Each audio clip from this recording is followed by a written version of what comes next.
Shehbaz. I am a consultant psychologist and executive director of International Peace Leaders Association. Last 2 days में मैंने एक NGO को join किया है जिसका नाम है मैं नहीं कमज़ोर, जहाँ पे फ़ीमेल एंटरप्रेन्योर्स को हम प्रमोट करते हैं, जहाँ पे ऐसे लोगों को हम प्रमोट करते हैं जो कि जिनका कोई सहारा नहीं है या जिनका कोई अर्निंग हैंड नहीं है। और उस बीइंग अ साइकोलॉजिस्ट मैं जहाँ पे भी जाती हूँ मुझे वहाँ पे पेशेंट्स मिल जाते हैं, ठीक है, क्योंकि साइकोलॉजिकल डिसऑर्डर्स इतने ज़्यादा स्प्रेडेड हैं आजकल, इतनी ज़्यादा इश्यूज़ हैं, इतने धोखे हैं इस दुनिया में कि कहीं ना कहीं आपको पेशेंट्स मिल जाते हैं। रेगुलर पेशेंट्स ना हो लेकिन फिर भी लोग अपने प्रॉब्लम्स जो हैं उनको डिस्कस करते हैं, या वो चाहते हैं कि उनको कोई प्रोफेशनल ओपिनियन मिल जाए, कोई कंसल्टेंसी मिल जाए। उस एनजीओ के थ्रू और बहुत सारी और जगहों से कुछ 2-3 पेशेंट्स मैंने पिछले वीक में जो है उनको उनके सेशन स्टार्ट किए हैं। उसमें अनफॉर्चुनेटली जो एज नंबर ऑफ़ एज है वो 18 ईयर्स से लेके ऑनवर्ड्स 22, 23, 24 ईयर्स तक के लोग हैं, और उसमें मेल्स भी हैं। जो स्टोरी मैं आपको आज बताने वाली हूँ, ये वीडियो एक्चुअली मैं बहुत हैवी हार्ट के साथ बना रही हूँ। I am really sorry for those people जिनके लिए ये वीडियो है आज। अब बेसिकली ये वीडियो एक ऐसे टॉपिक पे है जो कि बहुत कॉमन है, हम में से हर दूसरा बंदा ये काम कर रहा है फॉर द सेल्फ सेटिस्फैक्शन।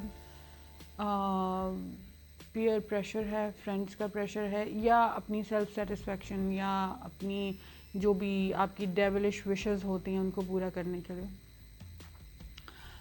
एक रिलेशनशिप में रहना और उसको निभाना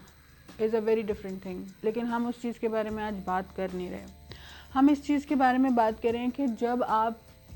एक ऐसे बेसिस पे एक रिलेशनशिप बनाते हैं या किसी के साथ फ्रेंडशिप करते हैं कि आपको टाइम पास करना है, लेकिन आप उनके साथ बहुत बड़े बड़े प्रॉमिसेस कर रहे होते हैं कि जी मैं आपके लिए जान दे दूँगा या दे दूँगी। डिस्क्लेमर कि ये वीडियो दोनों जेंडर्स के लिए है। This is not specifically for main और बॉयज़ और नॉट फॉर women और girls, this is for the both of the genders. अच्छा जी, बड़ा कॉमन सा एक प्रॉब्लम आता है ये कि मुझे उसने 3-4 महीने या 3-4 साल मेरे साथ फ्रेंडशिप रखी, मेरे से बातचीत की, मुझसे जो है हर तरह की फेवर्स लेता रहा या लेती रही, एंड उसके बाद शी और ही सडनली जस्ट वैनिश्ड। उसने मुझे छोड़ दिया, और उसके जाने के बाद मैंने उसको बहुत दफ़ा सॉरी बोला, बहुत दफ़ा उसको बुलाने की कोशिश की, रिलेशनशिप को रिट्रीव करने की कोशिश की, चीज़ों को रिवर्ट करने की कोशिश की, लेकिन ऐसा पॉसिबल हुआ नहीं। मे बी उसने जाना था, मे बी मैं फिर मैं उसको डिज़र्व नहीं करता या करती, या उसको मुझसे बेटर इंसान जो है वो डिज़र्व करता है या करती है। ऐसे लोग जिनके साथ ये धोखा हुआ होता है कि कोई आपको डिच करता है for the sake of enjoyment, for the sake of friendship, for the sake of few days का कोई चार्म या कोई इन्फैचुएशन, आपने एक रिलेशनशिप बनाया, आपने उसको कुछ महीने इस तरह के रिलेशनशिप्स का जो टाइम पीरियड होता है ना, कुछ सालों तक होता है, कुछ स्पेसिफिकली कुछ मंथ्स तक होता है, 6 to 8 months, और बहुत भी होगा तो कुछ साल तक। एंड आफ्टर दैट जो है, आप ऐसा बंदा जो आपको धोखा दे रहा है, जो आपको डिच कर रहा है, वो आपको बहुत कॉमन सी एक बिहेवियर शो करेगा कि मैं बिज़ी हूँ, I was not having time, I am busy. और जब आप थोड़ा सा उनको जो है वो डिग आउट करने की कोशिश करेंगे कि ठीक है अगर आप बिज़ी थे तो आपने बताया नहीं, और ये वाली चीज़, इस तरह की आप बिहेवियर शो करेंगे, तो वो फ़ौरन ऑफेंसिव हो जाते हैं। वो फ़ौरन इस तरह की चीज़ें करने लगते हैं कि आपको पता नहीं क्या हो जाता है, एंड आप जो है वो डाउट करते हैं या करती हैं मुझ पे, या इस तरह की चीज़ें जो हैं।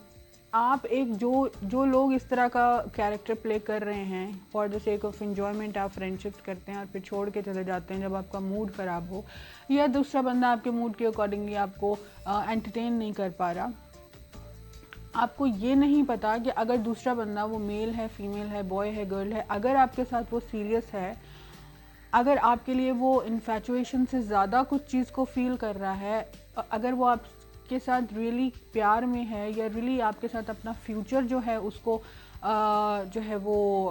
ड्रीम कर रहा है, तो उसके लिए कितना बड़ा जो है वो ब्लास्ट होता है। इमोशनल ब्लास्ट होता है, साइकोलॉजिकल ब्लास्ट होता है, फिज़िकल ब्लास्ट होता है। और इमोशनल ब्लास्ट और फिज़िकल ब्लास्ट शायद आपको कभी फिलअप हो जाए, लेकिन जो साइकोलॉजिकल आप उनको एक फ़ीवर दे के जाते हैं, जो एक साइकोलॉजिकल स्ट्रेस दे के जाते हैं, जो एक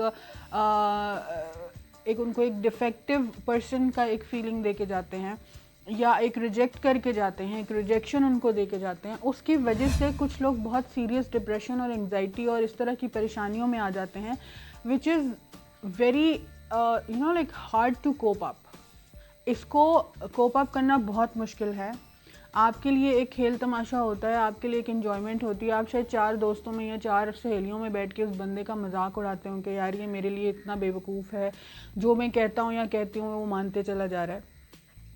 लेकिन आपको ये नहीं पता कि दूसरा बंदा मे बी आपके साथ बहुत सीरियस हो। क्या आपने इस एंगल से कभी इस प्रॉब्लम को सोचा है? क्या आपने कभी इस एंगल के ऊपर जो है वो वर्कआउट करने की कोशिश की है कि क्या होगा कि अगर वो बंदा जो आपके साथ या वो बंदी जो आपके साथ बहुत सीरियस है और आप उसको जो है वो फ़ौरन से एक इमोशनल, एक साइकोलॉजिकल स्ट्रेस दे के, एक साइकोलॉजिकल जो है वो ट्रॉमा दे के चले जाते हैं, और उसके बाद आप कोई नया शिकार ढूंढते हैं अपने लिए। I am really very sorry, मुझे इस तरह के वर्ड्स बोलने पड़ेंगे, बट मैंने इतने मिजरेबल कंडीशंस में इस तरह के बच्चों को देखा है और लड़के लड़कियों को देखा है। देखिए, किसी के साथ इन्फैचुएशन हो जाना, किसी के साथ कोई आपको पसंद आ जाए, किसी के साथ फ्रेंडशिप हो जाना, बीइंग एन एडल्ट आपको ये बात समझने की ज़रूरत है कि दूसरा बंदा किन चीज़ों में इंटरेस्ट ले रहा है। अगर तो वो इस तरह की चीज़ों में इंटरेस्ट ले रहा है कि जी आपने आज क्या पहना है, आपने आज क्या खाया है, आपने आज क्या किया है, या अगर आप बीमार हैं और आपकी छोटी छोटी चीज़ों के बारे में केयर कर रहा है और वो उसका बिहेवियर चेंज नहीं हो रहा बल्कि अच्छे से अच्छा होता चला जा रहा है, वो आपको ज़्यादा केयर करना शुरू कर रहा है जैसे जैसे आपका रिलेशनशिप गुजरते चला जा रहा है या पुराना होता चला जा रहा है, ठीक है। इसका मतलब है the person could be sincere with you, और ये पर्सन आपके साथ जो है वो लॉन्ग टर्म रिलेशनशिप में इंटरेस्टेड है। अगर तो कोई बंदा आपके साथ ये चीज़ कर रहा है कि जब आपने उसको टेक्स्ट किया, जब आपने उसको रब्ता किया, या जब आपने उससे इन्वेस्टिगेट किया कि वेयर आर यू, और तब वो आगे से आपको जो है वो टैंट्रम्स दिखा रहा है और लेम एक्सक्यूजेस दे रहा है, और उसके बाद वो फिर वैनिश हो जाता है, फिर आपके ढूंढने पे वापस आप उसको लेके आते हैं, तो आपको एक अडल्ट होने के तरह से ये बात समझ लेनी चाहिए कि वो बंदा या वो बंदी आप में इंटरेस्टेड नहीं है। जब उनका मूड होता है एज़ पर देयर कन्वीनियंस वो आपसे बात कर रहे हैं या एज़ पर देयर कन्वीनियंस, और जब वो आते हैं तो बहुत वार्म फीलिंग्स के साथ आते हैं, और आप जो बहुत सिंसेयर हैं आप उस धोखे में आ जाते हैं। देखिए, जो सॉफ्ट हार्टेड पर्सन होता है, जो सिंसेयर पर्सन होता है, वो हमेशा धोखे में आ जाता है, दूसरे बंदे की बात पे बिलीव कर लेंगे, जो भी लोग हार्टली सिंसेयर होते हैं दूसरे के साथ, ठीक है। और आजकल बहुत कम ऐसे लोग आपको मिलते हैं जो आपके साथ हार्टली सिंसेयर होते हैं, और लेकिन ऐसे लोग बहुत ज़्यादा मिलते हैं जो आपके साथ प्ले कर रहे होते हैं, काइंड ऑफ प्ले बॉयज़, और इस तरह की लड़कियां जो डिच कर रही होती हैं, या जिन्होंने अपना एक तरह से ये हैबिट, जिनकी हॉबी होती है दूसरे बंदे को जो है इमोशनली यूज़ करना, साइकोलॉजिकली यूज़ करना, थोड़े दिन का खेल तमाशे के बाद जो है वो आपको छोड़ के चले जाते हैं, क्योंकि वो कहते हैं जी अब मैं तुमसे बोर हो गया हूँ, या अब मैं तुमसे बोर हो गई हूँ, and you are not that same person. इस तरह के लेम एक्सक्यूजेस देने वाले, या आपकी छोटी सी कंप्लेन के बाद तंग आ जाने वाले कि आपको पता नहीं क्या हो जाता है और आप बच्चों वाली बातें कर रहे हैं या कर रही हैं, ये एक बहुत जो है ना बहुत हर्टफुल फीलिंग होती है, जिसको सिर्फ वो लोग समझ सकते हैं जिनके साथ ये चीज़ हो रही होती है। कई दफ़ा मुझे अपने सेशंस में इस तरह के बच्चों की कंडीशन देख के, और कई दफ़ा मुझे अपने सेशंस में इस तरह के बच्चों को की जो मेंटल कंडीशन है वो देख के I used to cry, you know, but क्योंकि बीइंग अ साइकोलॉजिस्ट आप एक स्ट्रॉन्ग पर्सन होते हैं, आपको अपने इमोशंस पे कंट्रोल रखना होता है, और आपको ये बात समझने की ज़रूरत होती है कि you are here to help them. लेकिन कई दफ़ा इस तरह की चीज़ें होती हैं कि आप आपसे अपने आंसू कंट्रोल नहीं होते हैं, आपसे अपने इमोशंस कंट्रोल नहीं होते हैं, बिकॉज़ कोई रिजेक्टेड है वो आके आपके पास आके ये कहता है कि उसने मुझे रिजेक्ट कर दिया। This is very miserable, this is a miserable condition कि अगर किसी इंसान ने किसी इंसान को रिजेक्ट कर दिया है सिर्फ इस बेसिस पे